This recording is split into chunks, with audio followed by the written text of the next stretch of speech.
Me acompaña el ministro de Vivienda y Ordenamiento Territorial, Rogelio Paredes Robles. Rogelio, bienvenido a Next Noticias. Gracias, Fernando, ingeniero. Saludos a ustedes y a los radioescuchas y televidentes. Rogelio, un día en el que hacer cuentas de este primer año, pero sobre todo la gente un día como hoy está esperando pues un discurso no de logros, sino un discurso de esperanza hacia el futuro. Debe ir a por eso el presidente Cortizo y no solamente él, sino cada uno de sus miembros de su equipo más íntimo y de su cuerpo de gabinete.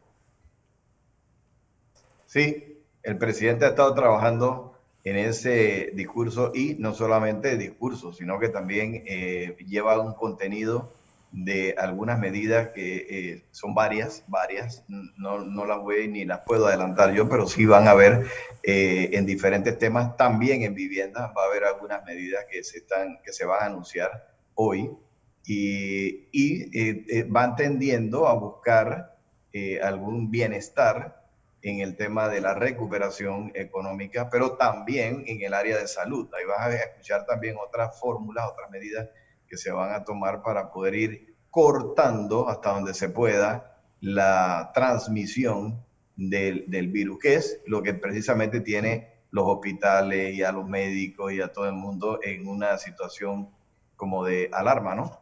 Y bueno, y la población, obviamente. Entonces sí, es un discurso que yo creo que hay que ponerle atención. Yo voy a estar pendiente para cualquier reacción después.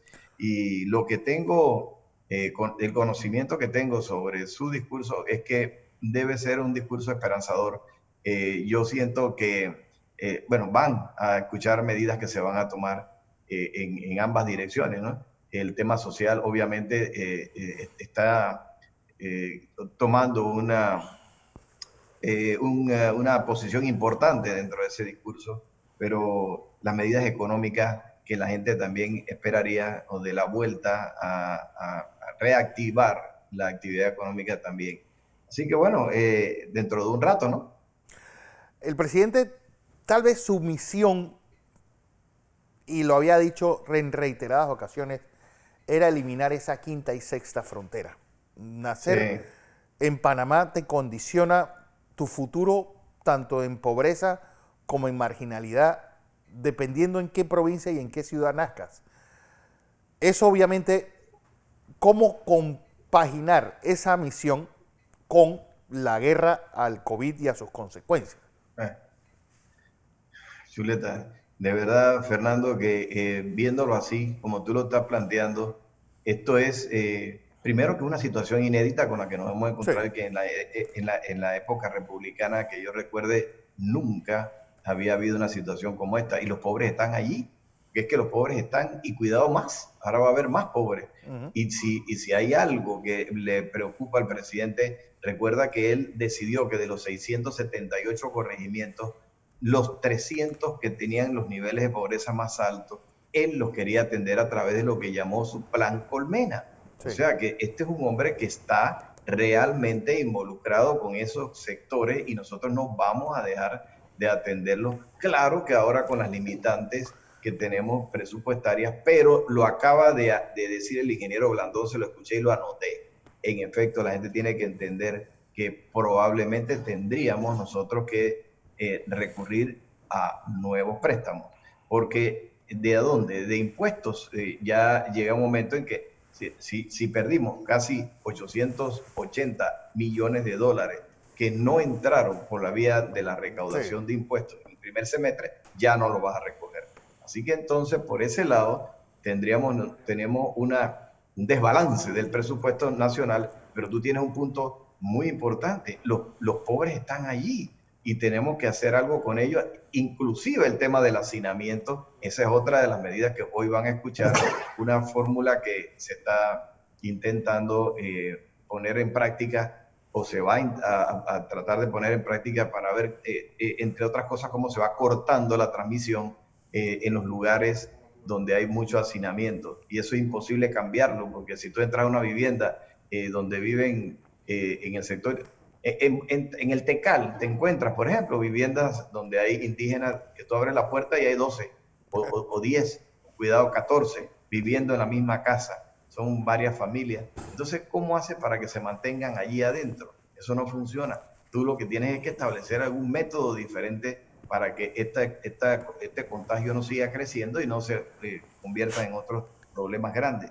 Sí, es verdad, tenemos un problema de inversión, pero también tenemos que ser creativos y que la población también haga su parte, porque aquí también esto es una cuestión de doble vía. Si todos se lo dejan al gobierno, pero nosotros subimos un video que diga, me importa poco lo que estás diciendo, aquí estoy y hago la fiesta y mira que me estoy retratando yo misma. Sí. Bueno, ¿qué es lo que logramos con eso? Pues o sea, tiene que haber una cooperación de alguna manera. Pero bueno, esa es la situación y no vamos a abandonar a los más pobres porque si hay alguien que está interesado en eso, es el presidente Cortizo. Te oí el programa de Techo Nuevo. ¿No es más importante el piso que el techo?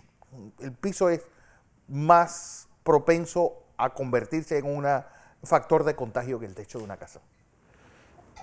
Bueno, ahí hay dos cosas. Por un lado, hay un programa que yo quiero impulsar que se llama Viviendas de Crecimiento Progresivo. Sí. En vez de construir la casa entera, lo que hago es que le construyo la mitad de la casa con el techo completo y le doy ese espacio abierto para que la persona después termine construyendo por autogestión.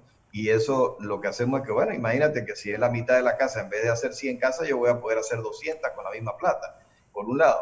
Pero por el otro lado, para la clase media, aquí es donde viene el programa este que estamos diseñando, que se llama Cambia tu Techo, o se puede llamar de cualquier manera, pero al final estamos tratando de también beneficiar de alguna manera a esa gente que compró hace 15, 20 años una vivienda en esas urbanizaciones que ya a lo mejor crecieron un poco, que no han tenido el recurso para cambiarlo. Y aquí hay una ayuda. Este es un programa compartido otra vez.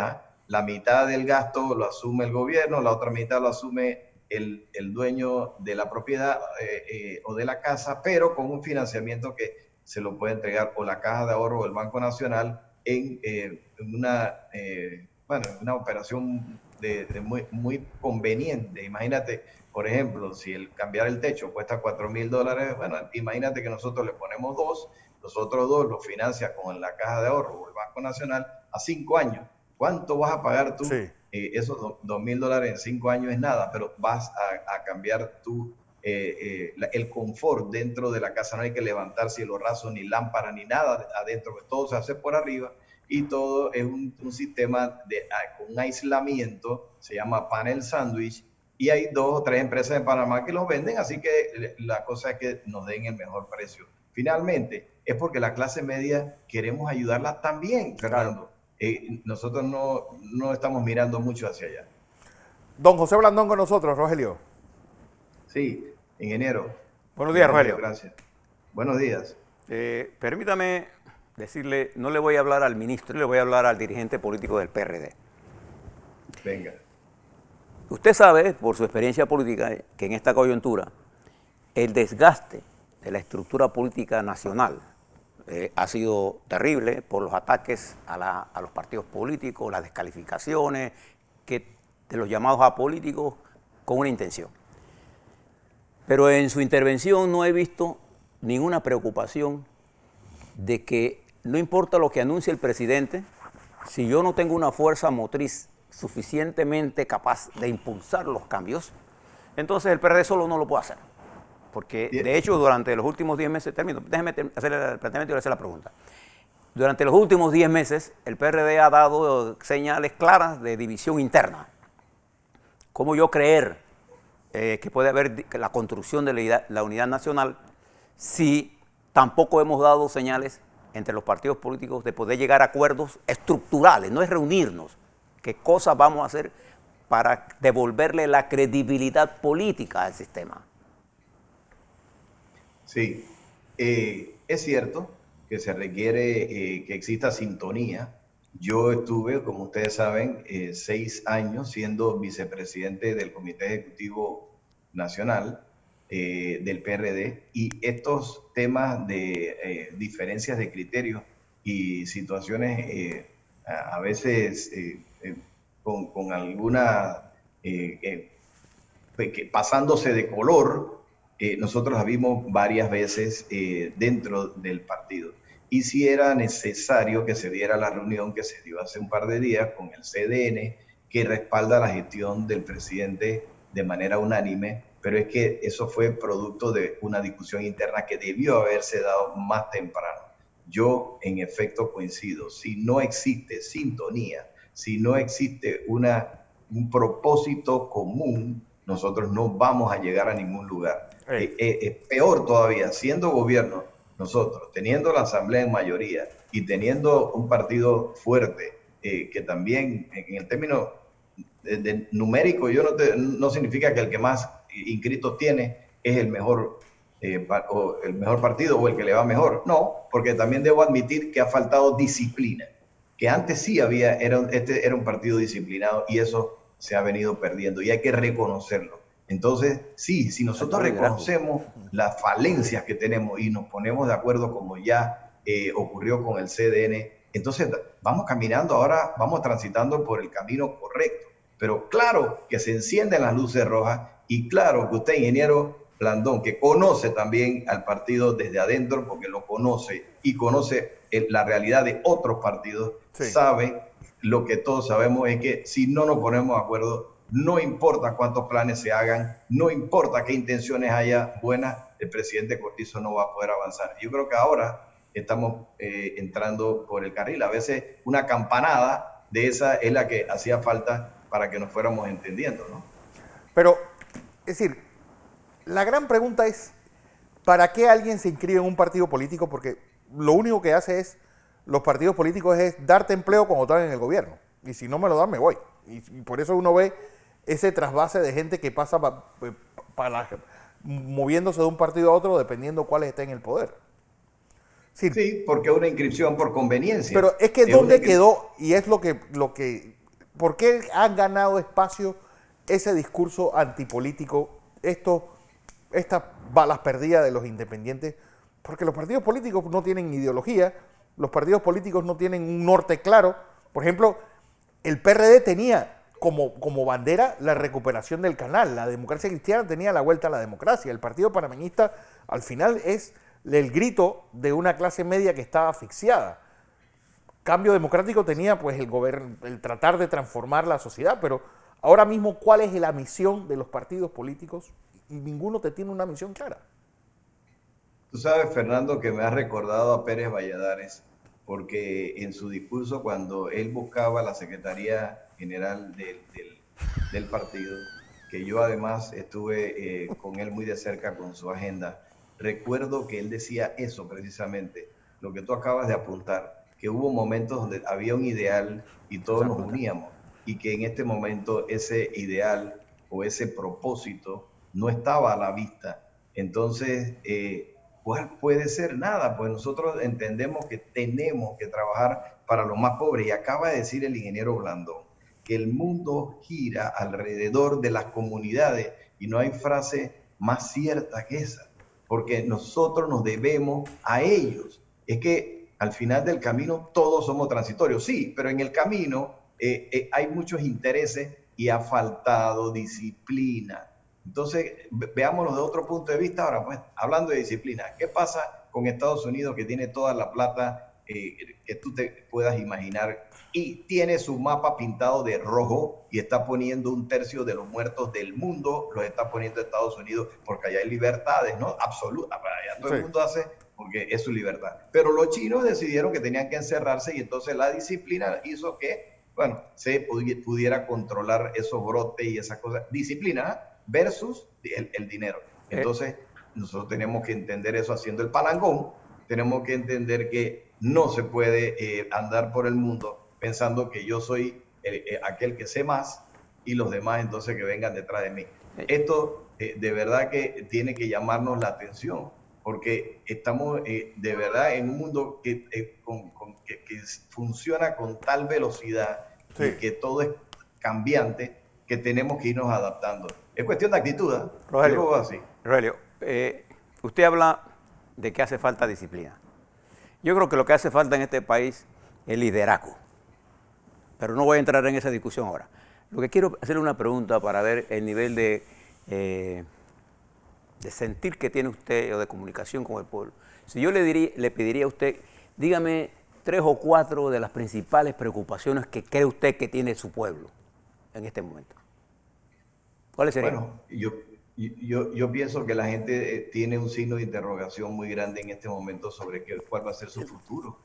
La gente la gente quiere saber que, que el país va a progresar y que ellos van a tener también una condición mejor de vida. Para mí eso es importante. La gente quiere saber qué va a pasar con el tema de seguridad.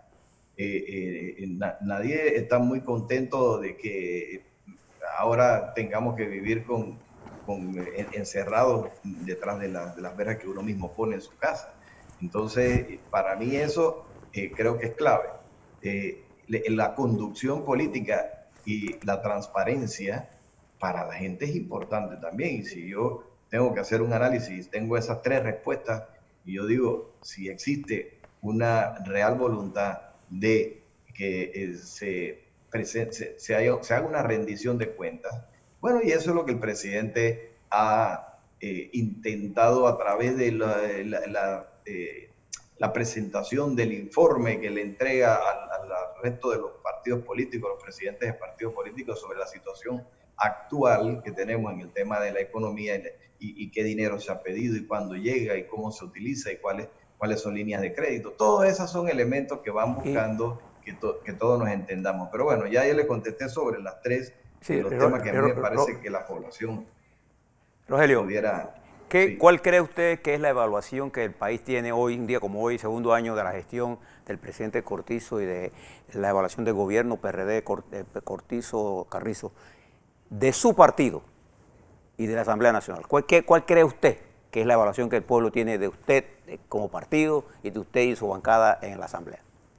¿Sabe qué, ingeniero? Yo no castigaría al presidente Cortizo por un resultado de alguna gestión que no se haya podido concluir, porque yo no hubiera querido la verdad, yo no quisiera estar en los zapatos del presidente para encontrarse con una situación tan difícil. Nosotros los primeros 2 meses de este año veníamos con 15% arriba de los ingresos programados con relación al año a los primeros 2 meses del año anterior. Y esto veníamos, es como si hubiéramos venido con un barco que llevaba una buena velocidad y el motor venía a velocidad crucero, y de repente tú levantas la máquina y queda casi que navegando con la velocidad que llevaba por la inercia. Sin embargo, Panamá mantiene los niveles de calificación de riesgo de las compañías calificadoras en buen nivel. O sea, Panamá realmente no estaba mal. Estamos comparando ahora la situación mundial con la situación que estamos viviendo y podemos entender que hay un antes y un después. Y aquí hay una pausa, hay un paréntesis, pero yo realmente no castigaría al presidente Cortizo, porque él no creo que haya, bueno, no es que no lo creo, es que sencillamente él no hubiera querido una situación como esta, pero la ha tenido que vivir. Y nosotros entonces estamos casi escribiendo. Ministro, yo no le estoy hablando del presidente, estoy hablando cuál cree usted que es la evaluación que hacen de su partido, PRD, y de su bancada legislativa. No estoy hablando del presidente. Creo que no es la mejor. Yo pienso que la gente no siente como que hay un buen ambiente. Es que la Asamblea en general hace ya algún tiempo viene con una situación de que la gente le pone la lupa a la Asamblea. No es una situación de que mi partido o cualquier otro, es que hablar de la Asamblea hace que la gente comience a tener algunas preguntas, pues, que hasta ahora para ellos probablemente no han sido respondidas.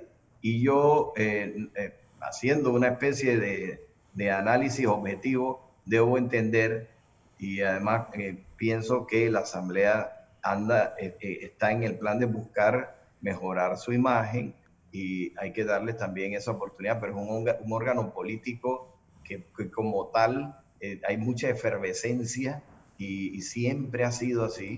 Pero bueno, la asamblea funciona con autonomía. La gente pudiera tener una impresión tal vez equivocada, tal vez, y fíjate, viniendo yo de la asamblea, porque estuve ahí también, yo puedo decir que la asamblea realmente sí trabaja, porque la asamblea tiene funciones importantes y las comisiones tienen que avanzar en sus reuniones previas al pleno, y la asamblea tiene una función clave que sí se cumple. Bueno, independientemente de eso, hay la percepción de que, bueno, el ambiente no es el más cordial.